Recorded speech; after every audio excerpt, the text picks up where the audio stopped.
क्या आपने कभी शांति से बैठकर सोचा है कि इस वक्त पूरी दुनिया इतनी डरी और सहमी हुई क्यों है? अमेरिका से लेकर यूरोप तक हर जगह एक अजीब सी बेचैनी है और यह बेचैनी बेवजह नहीं है। आज दुनिया एक ऐसे मुहाने पर खड़ी है जहां से आगे का रास्ता बहुत धुंधला और खतरनाक लग रहा है। आप देखिए, आज पूरी दुनिया पर फूड क्राइसिस यानी खाद्यान्न का संकट मंडरा रहा है।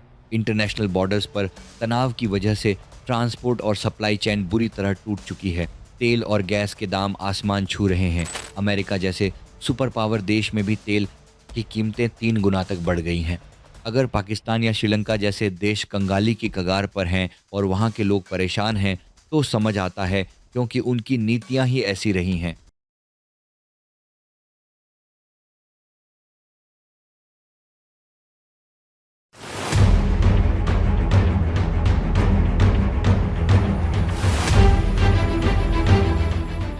जय सनातन धर्म की।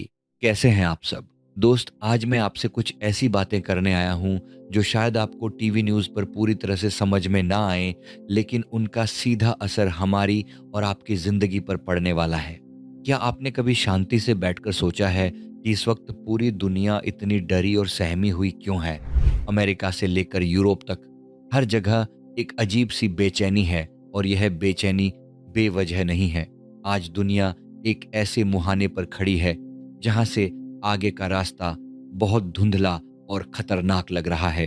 आप देखिए, आज पूरी दुनिया पर फूड क्राइसिस यानी खाद्यान्न का संकट मंडरा रहा है। इंटरनेशनल बॉर्डर्स पर तनाव की वजह से ट्रांसपोर्ट और सप्लाई चेन बुरी तरह टूट चुकी है। तेल और गैस के दाम आसमान छू रहे हैं। अमेरिका जैसे सुपर पावर देश में भी तेल की कीमतें 3 गुना तक बढ़ गई हैं। अगर पाकिस्तान या श्रीलंका जैसे देश कंगाली की कगार पर हैं और वहाँ के लोग परेशान हैं, तो समझ आता है, क्योंकि उनकी नीतियाँ ही ऐसी रही हैं। लेकिन दोस्त, जब जर्मनी और यूरोप के बड़े और अमीर देश अपनी जनता से ऑफिशियली ये कहने लगें कि अपने घर में 2 महीने का राशन स्टॉक करके रखो, कुछ कैश हमेशा अपने पास रखो, तो यह कोई छोटी बात नहीं है। जो सरकारें कैश रखने पर रोक लगाती थीं, वो आज खुद कैश रखने की सलाह दे रही हैं। यह इस बात का सबूत है कि अंदर ही अंदर हालात कितने बेकाबू हो चुके हैं और सरकारें भी किसी बड़े झटके की तैयारी कर रही हैं। वीडियो में आगे बढ़ने से पहले मैं आपको एक बहुत ही ज़रूरी जानकारी देना चाहता हूँ। दोस्तों, यह मानव जीवन बहुत अनमोल है, लेकिन एक सच्चे सद्गुरु के मार्गदर्शन के बिना इसका असली उद्देश्य अधूरा है। गुरु दीक्षा सिर्फ कोई रस्म नहीं है, बल्कि यह आत्मा के जागरण का वो पावन पल है जो हमारे जन्मों जन्मों के भारी कर्म बंधनों को काट देता है। सद्गुरु का आशीर्वाद जीवन के सारे अंधकार को मिटाकर भीतर एक असीम शांति और सकारात्मकता भर देता है। यदि आप भी इस शांति को महसूस करना चाहते हैं, हमारे श्री परमहंस गुरुदेव जी के चरणों से जुड़ना चाहते हैं और पावन गुरु दीक्षा लेना चाहते हैं, तो यह आपके लिए एक सुनहरा अवसर है। गुरु कृपा से अपने जीवन को सफल और धन्य बनाने के लिए आज ही स्क्रीन पर दिए गए नंबर पर हमसे संपर्क करें। चलिए, अब बात करते हैं हमारे भारत की। हमारे देश के हालात भी कोई बहुत अच्छे नहीं हैं, लेकिन हमारी एक बहुत बड़ी ताकत है हमारा जुझारूपन और हमारी संस्कृति। अगर गैस खत्म हो जाए या महंगी हो जाए, तो हमारे गांव देहात के लोग आज भी चूल्हा जलाना, लकड़ी, कोयले या उपलों कंडों पर रोटी सेंकना जानते हैं। बड़े बड़े शादी ब्याह में भी आज लोग गैस के विकल्प ढूंढने लगे हैं। हम भारतीय हर मुश्किल में सरवाइव करना जानते हैं, क्योंकि सादगी हमारी रगों में है। लेकिन जिन देशों को ऐशो आराम की आदत है, उनका क्या होगा? आज दुनिया के बड़े बड़े नेता दबी जुबान में चेतावनी दे रहे हैं। हमारे अपने प्रधानमंत्री जी ने भी इशारा किया है कि हमें कोविड जैसे मुश्किल समय के लिए फिर से तैयार रहना चाहिए। इसका क्या मतलब है? इसका मतलब है कि शायद आने वाले वक्त में ईंधन की कमी हो जाए, शायद हमें फिर से घरों से काम करना पड़े, शायद बिजली की भयंकर कटौती हो। और सबसे बड़ा डर ये है कि ये जो दुनिया भर में लड़ाइयाँ चल रही हैं, ये सिर्फ जमीन की लड़ाइयाँ नहीं रह गई हैं, ये अब विचारधारा और धर्म की लड़ाई में बदल चुकी हैं। और दोस्त, जब लड़ाई विचारों की होती है, तो वो अंतहीन होती है। उसका कोई सीधा नतीजा नहीं निकलता, वो बस विनाश लाती है।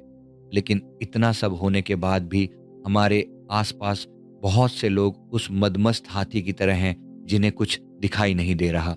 वो अभी भी रील्स देखने, पार्टियों में जाने और दुनियादारी के मज़े लेने में मस्त हैं।